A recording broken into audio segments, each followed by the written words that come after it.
našich troch cirkví, ktoré tu máme v meste.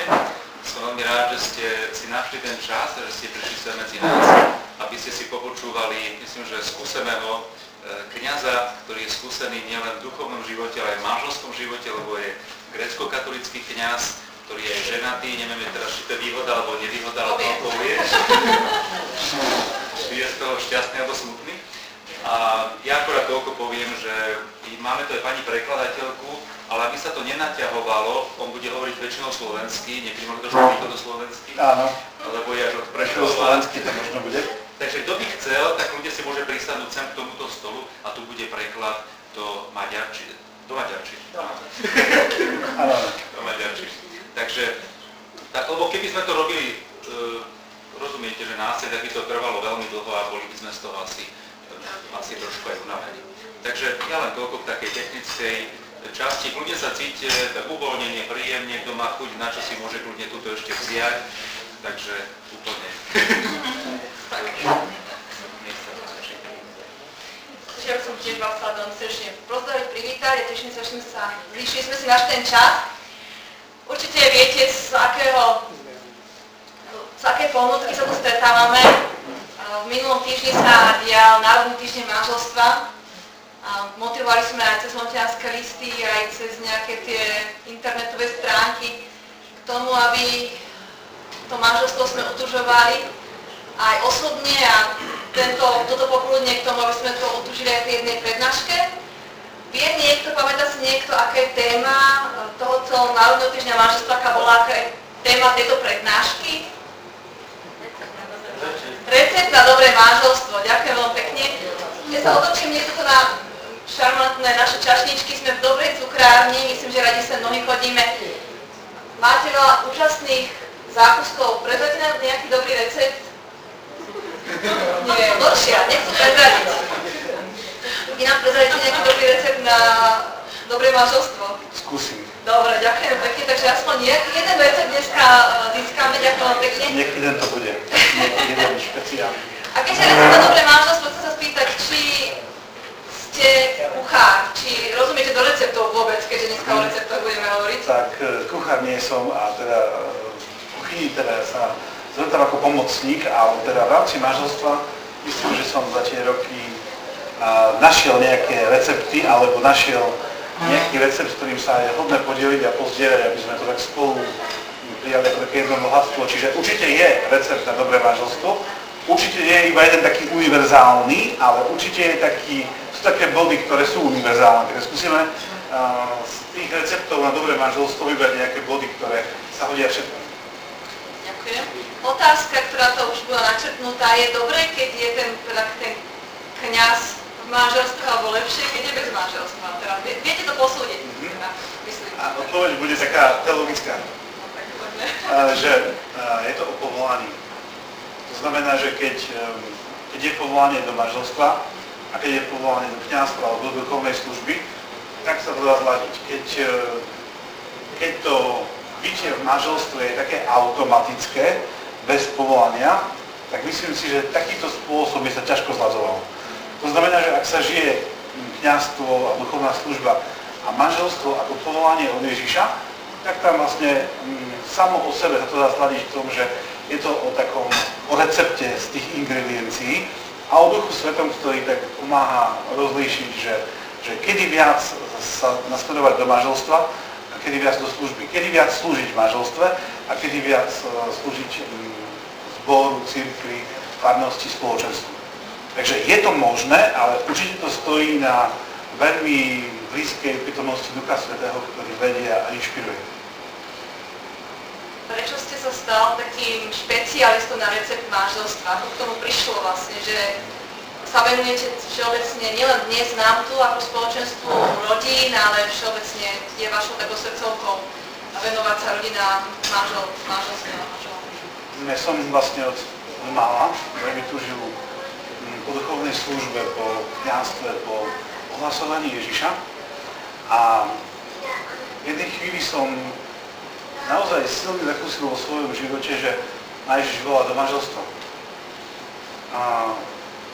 Takže som prijal vlastne povolanie byť manželom a zároveň som prijal povolanie do duchovnej služby. A potom vlastne som sa venoval spolu s mojou manželkou duchovnej službe. Bola to vlastne evangelizácia, bol som kňazom vo farnosti, mal som farnosť. Venovali sme sa spolu službe vnútorného uzdravenia, modlili sme sa za tých, čo boli vnútorne zranení, boli chorí vnútri a potrebovali uzdravenie od Ježiša.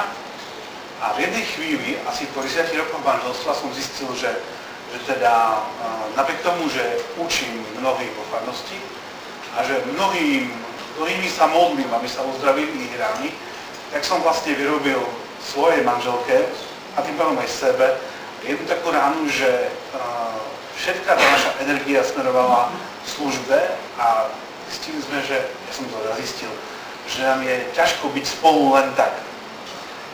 Ja už som hovoril, že keď sme trošku zdieľali predtým, že mám takú jednu skúsenosť, že sedel som s manželkou na káve po 10 rokoch manželstva a uvedomil som si, že teda ma otravuje to, že má nejaký svoj svet, nejaké svoje problémy, nejaké svoje starosti, lebo som mal hlavu plnú ľudí, ktorí potrebovali nejakú pomoc, veci, ktoré bolo treba urobiť. A keď som tak sedel raz na káve, som si uvedomil, že som sa musel asi zblázniť. Ja s ňou nechcem byť. Ja chcem utiecť. Chcem ísť ku svojej práci, ku svojej službe, ku svojim veriacím, ku veciam, ktoré ma naplňajú ako muža, ktorý sa nejak realizuje.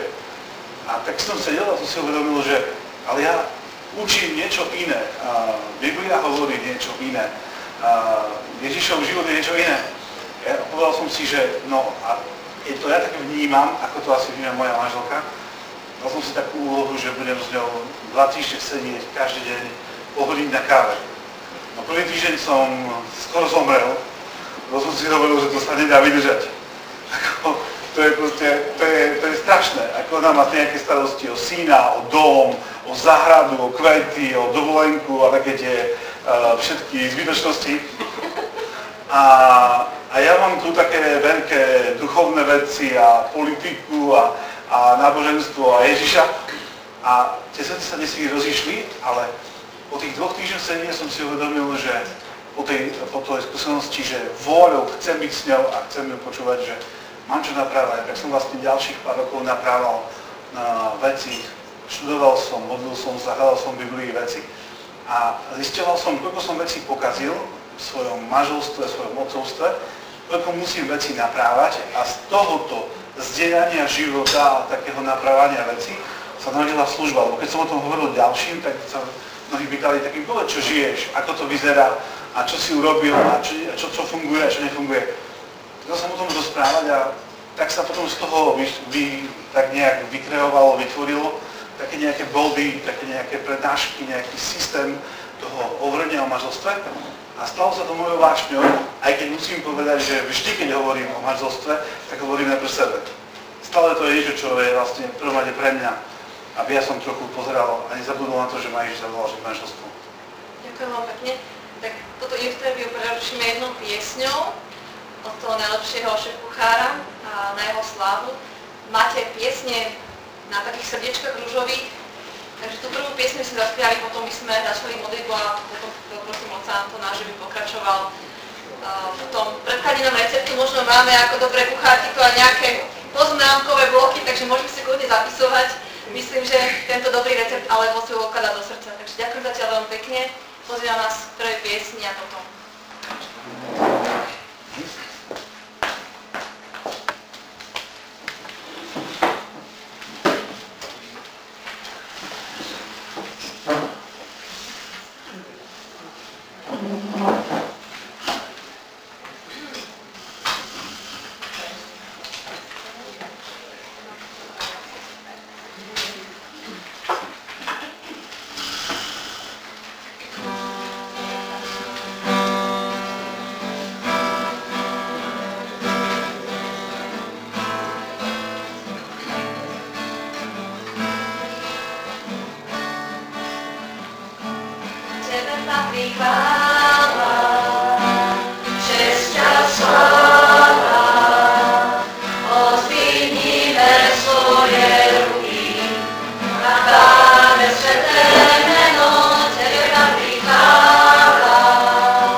Svoje ruky, a Pane,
Tak ešte raz ďakujem, že môžem byť medzi vami. Aj pre mňa to je také veľmi obohacujúce a veľká radosť môcť prísť aj do Šiach, hovoriť o Ježišovi. Som ženatý 20 rokov, mám jedného syna, 19-ročného. Je to len jedného, lebo takto Ježiš nejak zariadil alebo dovolil. Som zodpovedný alebo pastier spoločenstva, ktoré sa volá Koinonia Ján Krstiteľ. Koinonia je grécky výraz, ktorý hovorí, že to je spoločenstvo, ktoré zdieľa a evangelizuje v jednom slove, takže používame nie výraz komunita, ale koinonia. To spoločenstvo vlastne je celosvetové, vzniklo v Taliansku od roku 2004, v roku 1994 je na Slovensku a vlastne fungujeme v troch veľkých centrách, v Košiciach, Prešove a potom Sklené pri Martine. A zo Skleného prichádzajú naši bratia a sestry evangelizovať aj do Bratislavy. A vlastne funguje to tak, že je nejaké jadro, nejaký tím, evangelizačný tím a okolo nich sú dobrovoľníci. Tam vlastne v Prešove, kde ja som zodpovedný, ja som vlastne kňaz, ktorý je vyčlenený z pastorácie, už nemám farnosť, už som len pre komunitu. Mám 11 ľudí, ktorí so mnou vlastne na plný úväzok pracujú pre evangelizáciu a máme 400 dobrovoľníkov, ktorí žijú po celom východnom Slovensku a vo svojich farnostiach, vo svojich domoch, vo svojej práci, tam, kde sú, vydávajú svedectvo o Ježišovi. Trochu som už hovoril, že ako sa narodila moja služba a vlastne chcel by som dnes byť ten, ktorý vám hovorí o manželstve, ale zároveň ktorý vám hovorí o Ježišovi, lebo tá komunita naša celá v tej svojej duchovnosti je o tom, že ísť a hovoriť o tom, že Ježiš je živý, že vstal z mŕtvych, že je tu, že je medzi nami a že má moc reálne premeniať naše životy. Že má moc naozaj zasiahnuť všetky oblasti. Pokoj, radosť srdca, vzťahy, zdravie, vnútorné, fyzické, peniaze, prácu, všetky oblasti života.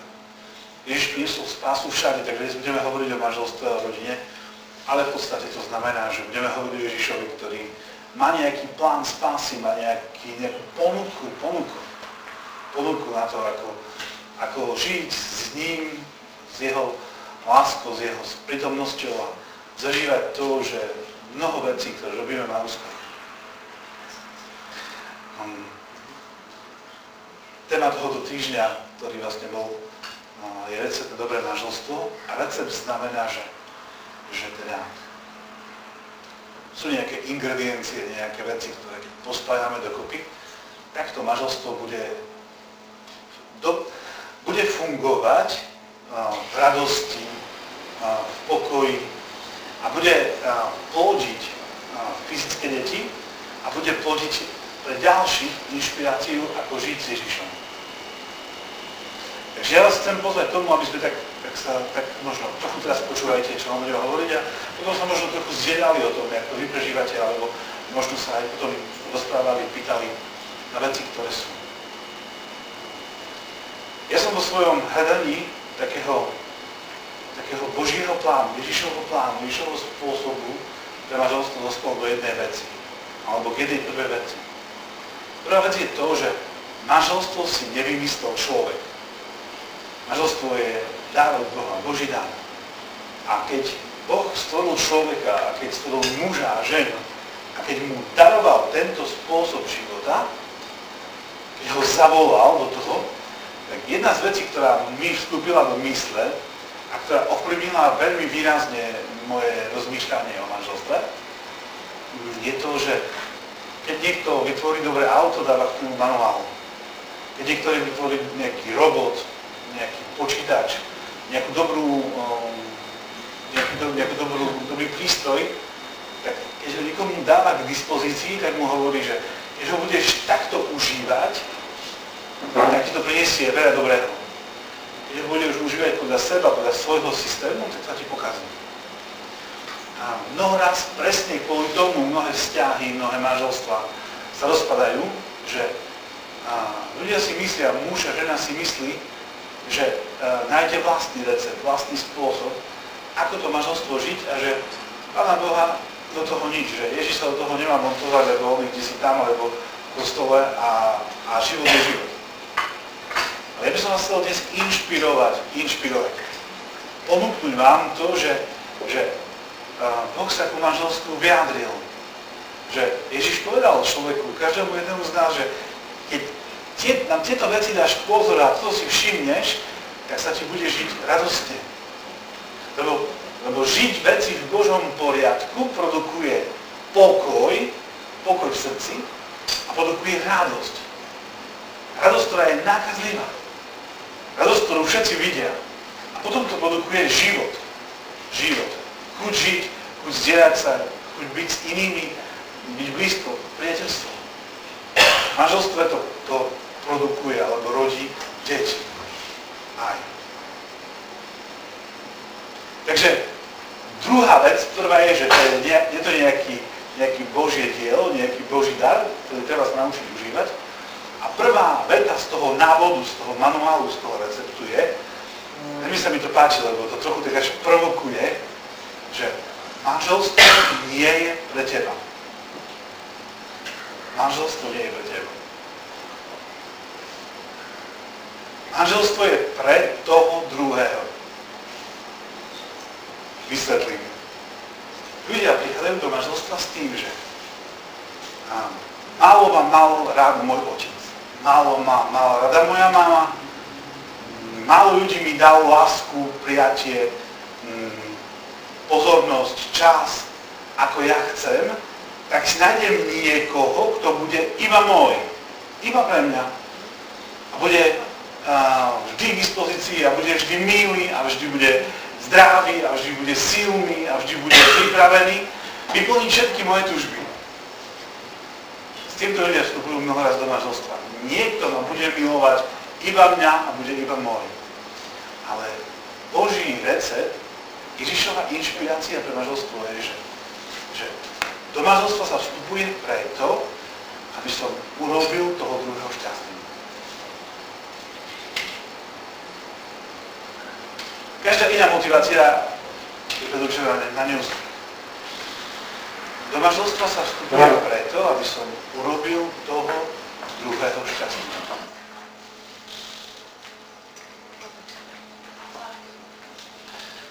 Neviem, či ste mali takú motiváciu, keď ste vstupovali do manželstva, lebo to by sa hodilo povedať mladým, to by sa hodilo povedať ľuďom, ktorí premýšľajú o tom, že sa jedného dňa vydajú alebo oženia.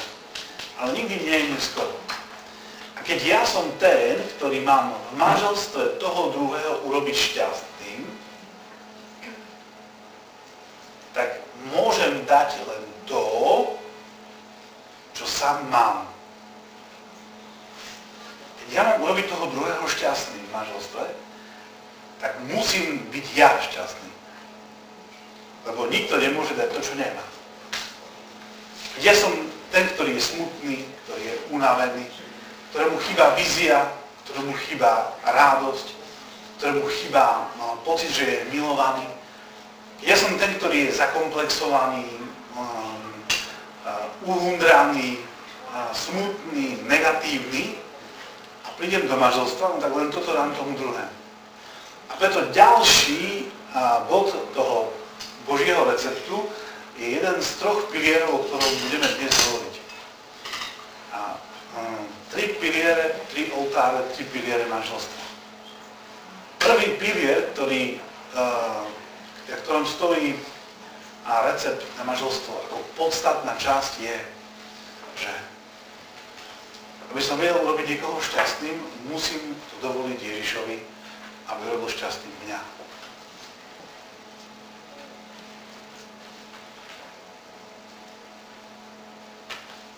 Musím dovoliť Ježišovi, aby ma urobil šťastným. Musím sa nechať ním milovať. Preto páči sa mi táto taká prognóza, ktorá hovorí, že o pár rokov už bude život v manželstve výsadou kresťanov. Lebo tí ľudia, ktorí nebudú kresťania, budú žiť nejaké partnerstvo.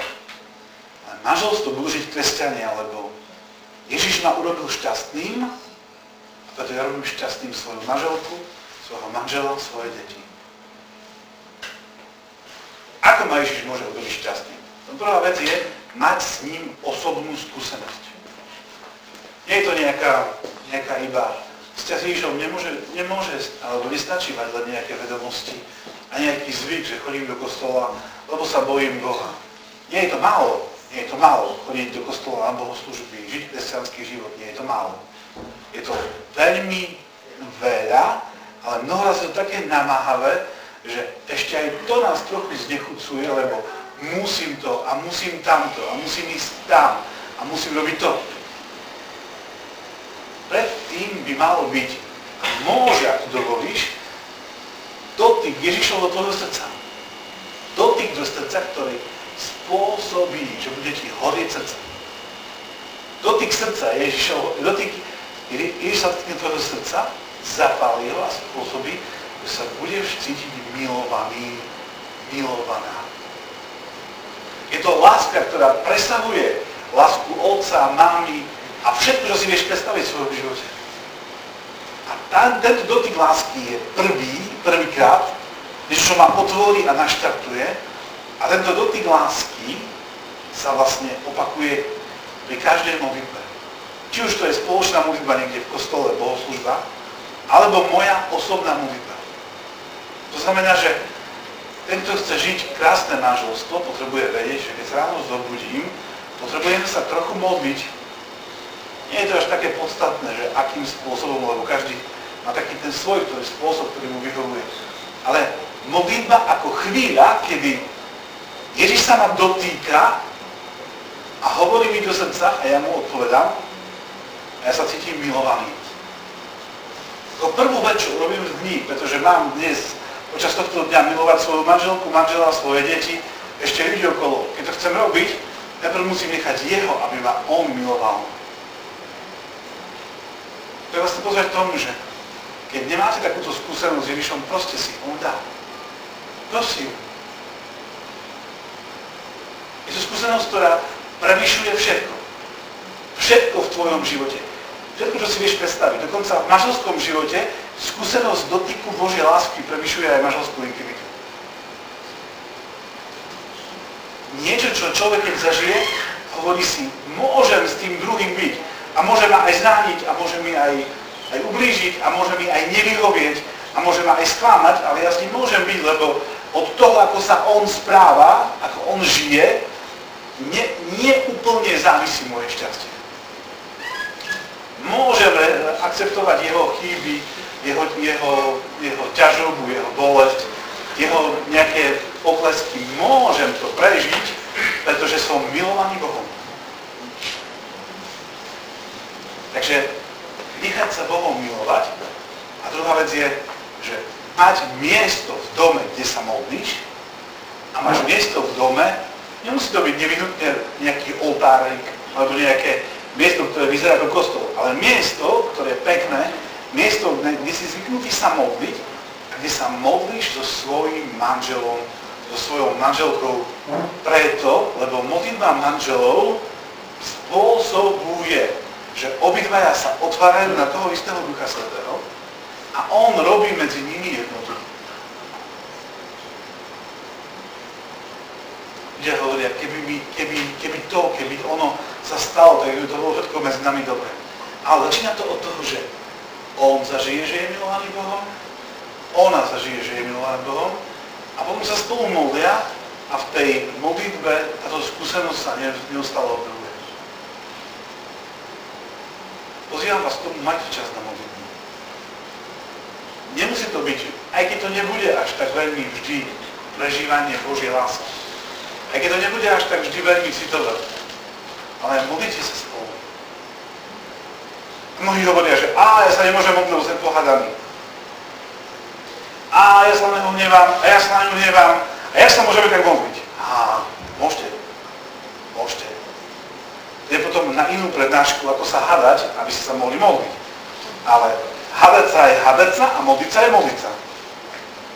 A potom budem hovoriť, ako som sa naučil to, že hádam stop, teraz ideme čo si poriešiť, môžeme sa ísť modliť, a potom sa k tomu vrátime a hádame sa ďalej. Lebo hádať sa spolu nie je neláska. Keby ste sa spolu nehádali, tak musíte byť chorí. Ľudia hovoria, že kedy ja už pôjdem na spoveď, alebo kedy pôjdem vyznávať Pánu Bohu, že dnes som celý mesiac sa ani raz nepohádal so svojou manželkou, so svojím manželom. No nikdy. Lebo to by vás museli poslať jedného na Mars a druhého na Venušu. A keď ste spolu v jednej domácnosti, tak to, že máte na veci rozdielný názor, je normálne. To, že to istý, to je normálne. Čo je nenormálne? Cítiť sa zranený, lebo ten má iný názor. To je nenormálne. Že ako si dovoluje môj manžel a moja manželka mať iný názor ako ja, to nie je normálne. A to potom povieme pri inom bohu. Ale to, že modlitba je plánovaný čas, to znamená večer o 7 sa my dvaja manželia spolu modlíme. Keď vypadali furiky z neba, keď sme čokoľvek prežili predtým, ideme sa modliť, lebo modliť sa neznamená vylievať si zlosť na seba, ale znamená povedať, ty si Ježiš väčší ako môj manžel, ako moja manželka, ty si Ježiš väčší.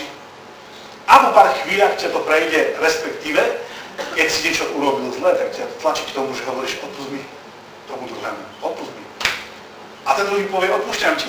Lebo odpustenie nie je vec, ktorá sa prežíva nejak ťažko. Odpustenie sa povie a príjme. Dajte si čas na spoločnú modlitbu. Čas. Musí to byť strašne dlho, ale majte čas. Môže to byť raz týždni, dvakrát týždni, ale majte to naplánované. Manželom nikdy sa nezvýši čas na to, aby sa modlili.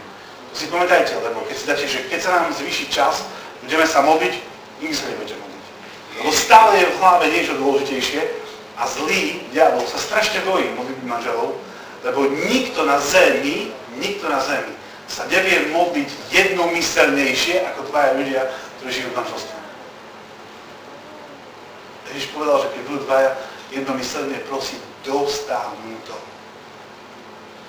Takže prvý pilier, z troch rozhodujúcich, prvý pilier sa volá mať miesto a mať čas na modlitbu. Spôsob modlitby môže byť hociaký. Aký vám vyhovuje, respektíve na akom sa dohodnete. Ja by som navrhoval postaviť doprostred Ježiša ako Božie slovo. Čítať si trošku z Biblie a potom robiť chvály a modliť sa čokoľvek.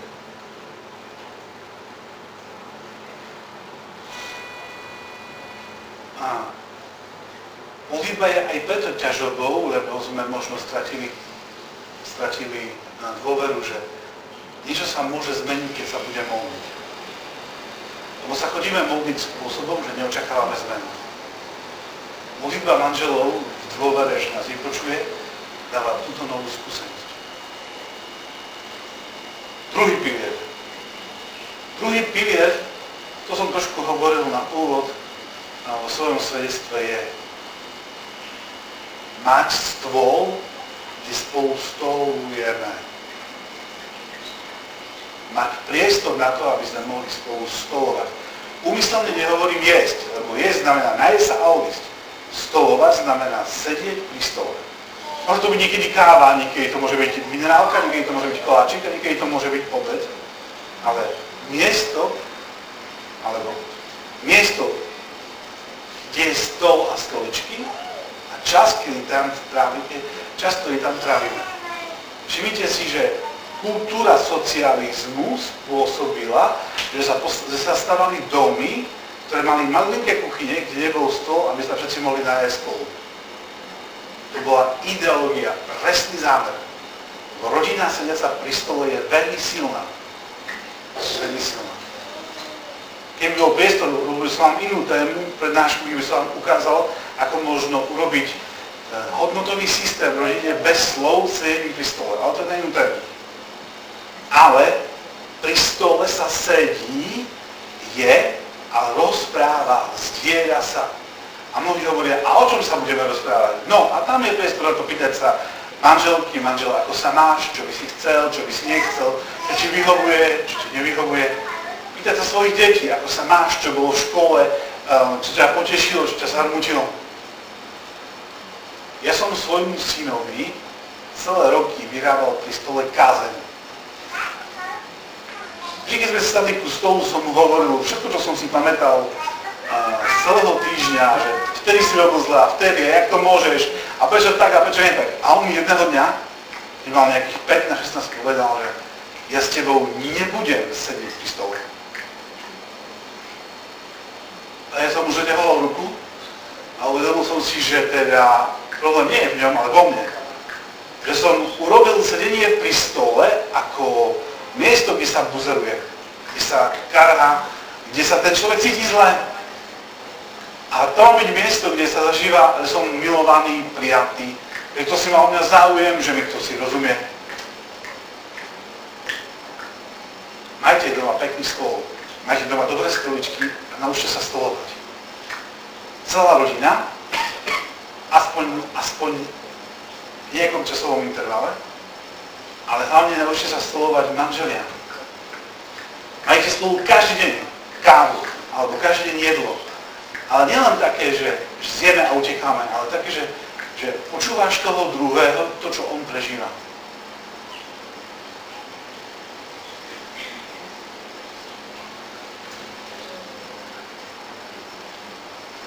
Budete to robiť, tak sa v určitom čase vytvorí medzi vami atmosféra, že budete vedieť hovoriť aj o veciach, ktoré sú bolavé. Ktoré sú ťažké, ktoré sú smutné. Budete o nich vedieť rozprávať, lebo budete vedieť, že ste prijatí, že vás to si počúva. Co si má o vás záujem. A muž sa potrebuje naučiť vypočuť svoju manželku, keď hovorí o tom, čo treba všetko v dome opraviť, vymaľovať. To dieťa má aký problém. Čo ktorá susedka povedala a čo ktorá známa povedala a čo, ja neviem, všetko, čo ich zo srdca. Lebo žena, keď rozpráva, si vylieva srdce a muž hovorí, čo sa nedá počúvať. Lebo muž chce hovoriť v 3 bodoch a obísť. Takže muž sa naučí počúvať svoju manželku, naučí sa počúvať a naučí sa, že sa radujem, muži, počúvajte ma, ja som skoro zomrel z toho, naučí sa mať radosť z toho, že má jeho manželka iný názor. Chcem počuť svoj názor a radujem sa, že mi nekýveš ako baron, hej, ale že máš iný názor, lebo spolu, to, čo spolu z toho vytvoríme, ten konsenzus, ten záver z toho, bude úžasný. Ja ustúpim, ty ustúpiš, dohodneme sa. Prečo sa dohodneme? Lebo sme sa rozhodli žiť spolu v manželstve. Tak sa vždy musíme dohodnúť. To, že má tvoj partner iný názor, neznamená, že ťa nemá rád. Takže viete, kde je problém? Problém je ten.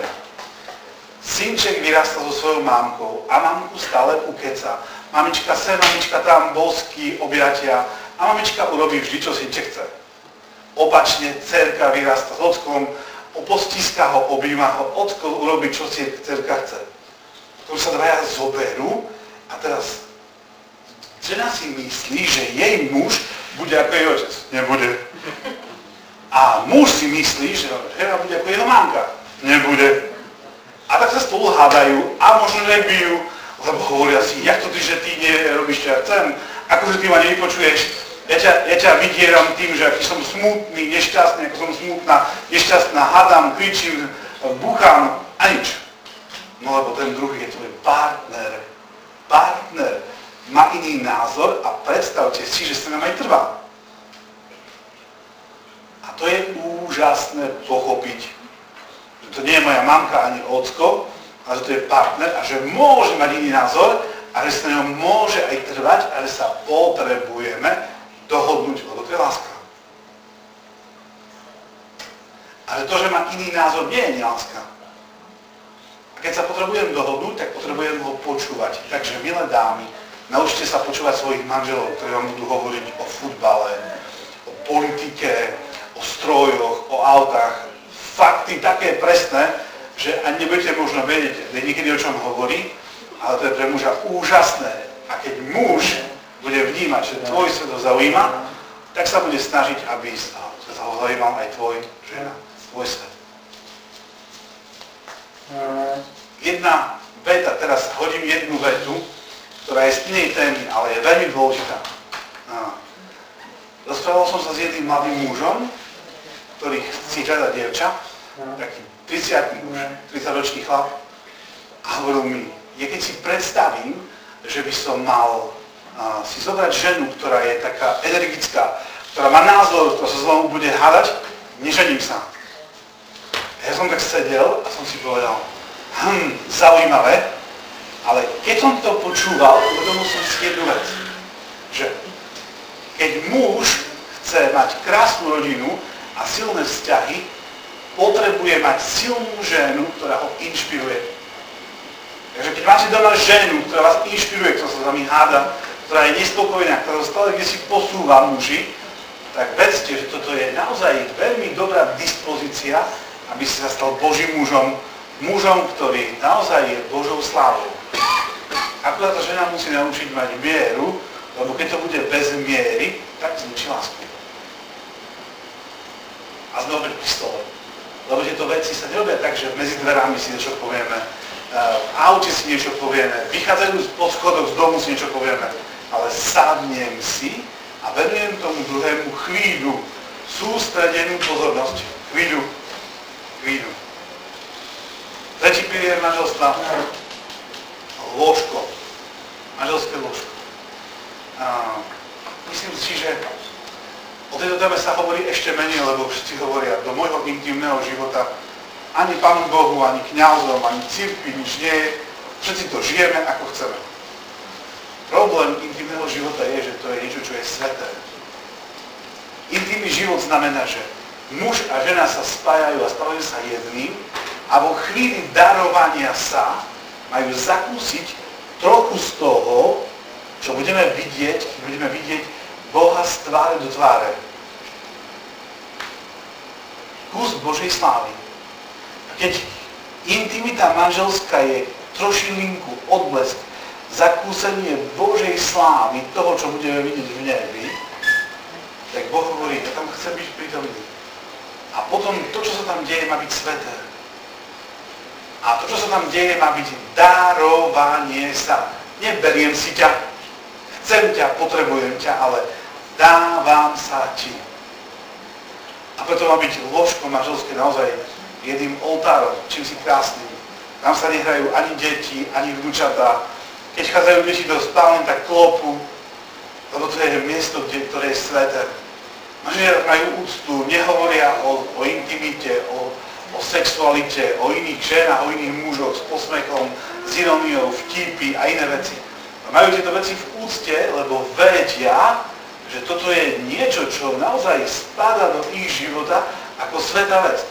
A ďalšia vec je to, že keď intimita je podstatným znakom manželstva, tak každé spojenie muža a ženy v intimite plodí jednotu.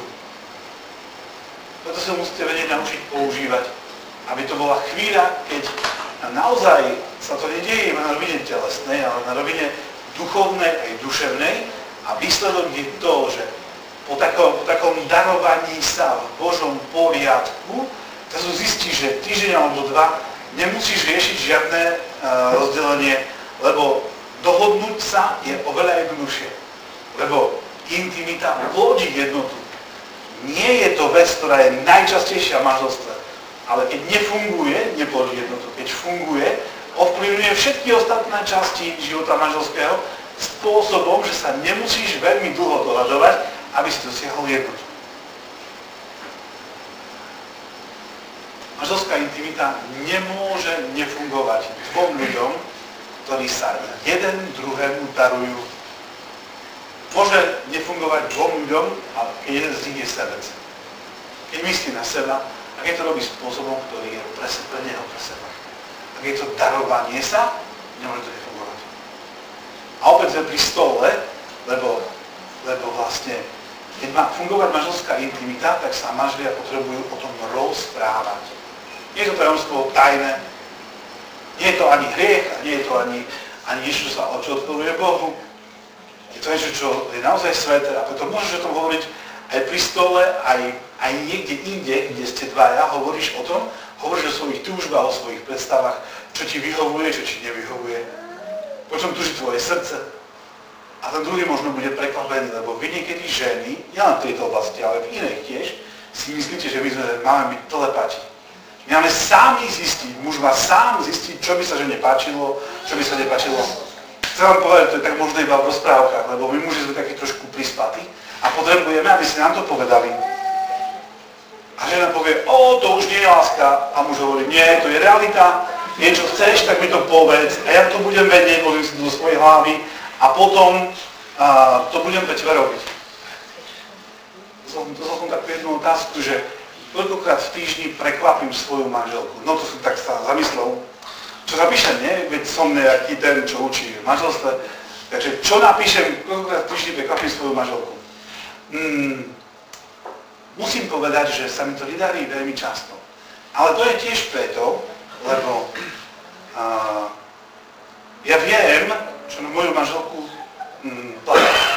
To znamená, že poznám jej srdce, poznám jej potreby a teda využívam každú chvíľu, keď sme spolu, aby som urobil niečo, k čomu je príležitosť. To znamená, že keď viem, že to alebo ono zhrotne jej srdce, tak je to urobím hneď. Nemusím plánovať celý týždeň, ako ju prekvapím, aj keď také chvíle sú. Ale nie je to prekvapujúce, je to využívanie situácií, chvíľ, možností na to, aby som ju urobil šťastnou. Ale to, že to viem, nie je preto, že by to zjavil Duch Svätý, ani preto, že som na to prišiel sám telepatickými schopnosťami, ale ale je to výsledok zdieľania sa, rozprávania sa o týchto veciach. Rozprávajte. Preto manželská intimita je o dvoch ľuďoch, ktorí sú nahí, ktorí sú pred sebou odhalení, lebo ona vyjadruje všetky iné oblasti života, kde muž a žena majú byť pred sebou odhalení. Ale keď žijú všetko iné, dva svety. Ty o mne nič nevieš, ja o tebe nič neviem. Toto teba toho nič nie je. Potom mnohé veci nefungujú, lebo tam chýba jednota darovania sa v odhalení. Odhalení srdca. Majte odvahu to robiť.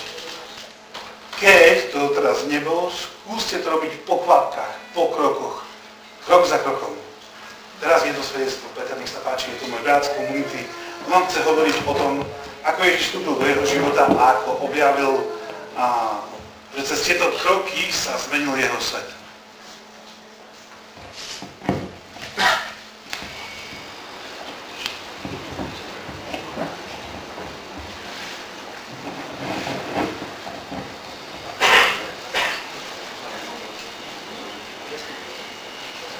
Dobrý deň.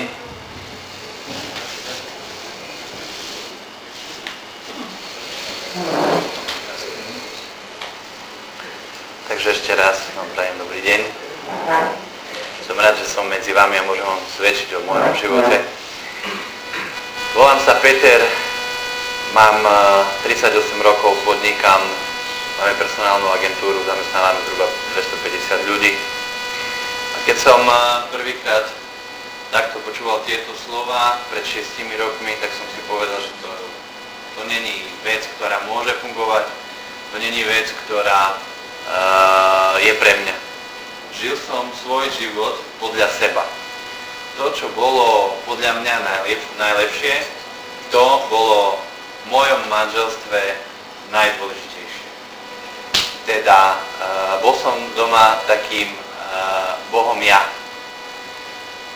Tie piliere, ktoré vám Tono teraz rozprával, to som vôbec nepoužíval žiadne také veci, spoločná modlitba, to už sedenie a také veci. A keďže som svoj život žil v manželstve vtedy 6 rokov, podľa svojho vedomia a svedomia najlepšie, tak došlo k tomu, že môj život bol naplnený ovocím, ktoré sa volalo nepochopenie, tma, samota. A všetky tie veci prinášali do môjho života všetky negatíva, ktoré som si vtedy vedel predstaviť. No prišiel čas pred 4 rokmi, keď ma môj jeden známy zavolal na také stretnutie a bol to čas, kedy moje manželstvo sa rozpadávalo. Bol to čas, kedy sme nerozprávali s manželkou, bol to čas, kedy sme si nerozumeli, kedy sme si nevedeli prísť na meno. Bol som tam s ňou vtedy a stáli sme od seba asi 2 metre. A vtedy, keď sme počúvali tieto slova a bola výzva prijať Ježiša do svojho života, do svojich problémov, tak som si povedal, dobre, ja to skúsim. Tak som prijal Ježiša do svojho života a začal som kráčať úplne iným spôsobom, ako to bolo dovtedy. V tom kráčaní som objavil niečo úžasné, že Ježiš má pre mňa plán aj v manželstve. A keď som začal tieto veci, ktoré vám Tono teraz rozprával, realizovať v svojom manželstve, keď som začal svoju manželku počúvať a rozprávať s ňou a ostatné veci, moje manželstvo sa zrazu začalo meniť. Bolo vábivé, bolo lakavé, bolo sladké ako cukor, ako cukrík. A prinášalo to do môjho života úžasné veci. Zmenilo sa moje manželstvo, zmenili sa moje vzťahy, zmenilo sa moje podnikanie, zmenilo sa moje rozprávanie s obchodnými partnermi a celý život sa mi otočil úplne iným smerom. Všetky tie veci, ktoré, keď som prijal do svojho života, mi začali prinášať ovocie lásky a pochopenia. A keď to Ježiš urobil mne, určite to môže urobiť aj s každému z vás. Ďakujem.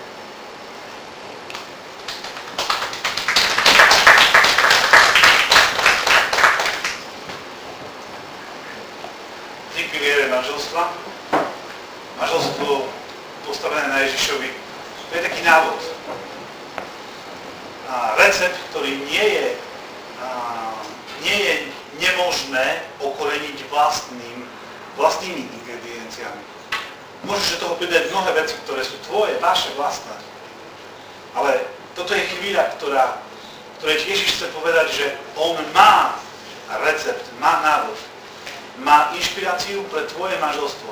Ak by aj v tejto chvíli málo z týchto vecí fungovalo, alebo aby vôbec nefungovali, Ježiš je ten, ktorý zomrel a vstal z mŕtvych, aby všetci, ktorí uveria v Neho, mali život.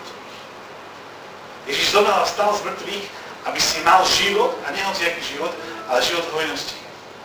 A teda prijať ho do svojho života a povedať mu, môžeš ma milovať a môžeš ma inšpirovať a môžeš ma viesť, znamená možnosť vykročiť dopredu.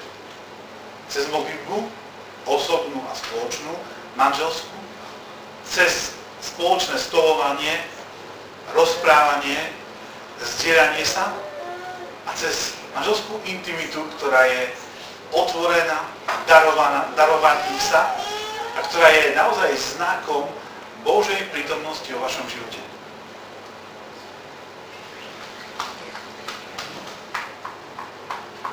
Taktiež do chvíli pozývam, aby si sa dotkol týchto mojich priateľov, týchto bratov a sestier, tohto ľudu, ktorý tu dnes je. Ja ti ďakujem za ich životy, za ich manželstva, za ich kráčanie, za ich otvorenosť. Prosím, toto je chvíľa, keď ty sa dotýkaš ich srdc. Uzdrav v ich srdciach všetko to, čo im spôsobuje pocit, že sú nemilovaní. Oni sú vzácni a cenní v tvojich očiach. Ty si ich vykúpil svojou krvou, majú hodnotu tvojej krvi. Ty si ich zachránil, ty si im na kríži odpustil hriechy, ty si im daroval miesto v nebi a daroval si im nový život. A ty chceš dnes vstúpiť aj do ich manželstiev, do ich vzťahov, do ich srdca. Prosím, vojdi teraz do každého jedného srdca, ktoré sa cíti sklamané, lebo vstúpilo do manželstva a mal iné predstavy. Prosím, to je chvíľa uzdravenia. Dotkni sa každého srdca, ktoré malo iné predstavy o svojom manželovi, o svojej manželke, o spoločnom živote, o deťoch, o výchove. A uzdrav. Nech tvoja krv, ktorú si videl na kríži, teraz umýja, nech tvoj duch ako balzam zacelí každé bojavé srdce. Prosím tiež, dotkni sa teraz všetkých týchto mojich priateľov a daj im svojho ducha. Nech tvoj duch je teraz ten, ktorý inšpiruje, ktorý posilňuje, ktorý dáva odvahu, ktorý dáva nádej. Prosím, aby si vošiel do všetkých tej rezignácie, že to už sa s tým nedá nič robiť, to už je tak, to už tak ostane. Aby si im dal odvahu volať na teba. Ty si Boh, ktorý kriesíš mŕtvych a ktorý povolávaš k životu to, čo ho nie. Povolaj k životu tieto manželstva do úplného života, do úplnej radosti, do úplného pokoja. Kráčajúc po tvojej ceste prichádza pokoj a radosť a prichádza inšpirácia pre mnohé veci. Prichádza uzdravenie srdca, prichádza požehnanie vo všetkých oblastiach. Tak ťa prosím, tu chvíli, urob to pre nás všetkých. Urob to pre nás všetkých. Daj nám odvahu kráčať a odvahu nechať sa prekvapiť tebou. Ty si prekvapujúci, ty máš vždy nové veci. Stále nové veci. Daj nám odvahu vyčkávať na tieto nové veci. Daj nám odvahu robiť malé kroky dopredu. Malé kroky. Amen. Pozývam vás k tomu, že keď to, čo sme hovorili a to, čo zaznelo tiež v svedectve, je pre vás zaujímavé, dnes večer si ešte spolu sadíte a skúste sa dohodnúť na jednom malom kroku, na jednej veci, ktorú vložíte do svojho života z tohto receptu. Lebo ja som si istý, že mnohé veci vo vašom živote z toho, čo som hovoril, fungujú. Však ste tu a ste ľudia, ktorí chodia do chrámu, do kostola, ktorí sa modlia, ktorí patria Ježišovi. Takže mnohé veci fungujú. Ale určite, ako v mojom živote aj vo vašom, je možné niektoré veci posunúť ďalej a niektoré veci vložiť ako istotu, že keď ich budete robiť, tak vaše manželstvo bude chutnejšie. A teraz taká skúška správnosti. Ak to, čo zaznelo, vyvolalo nejakú odozvu, nejakú potrebu povedať niečo, svoje svedectvo, doplniť, opýtať sa, nech sa páči.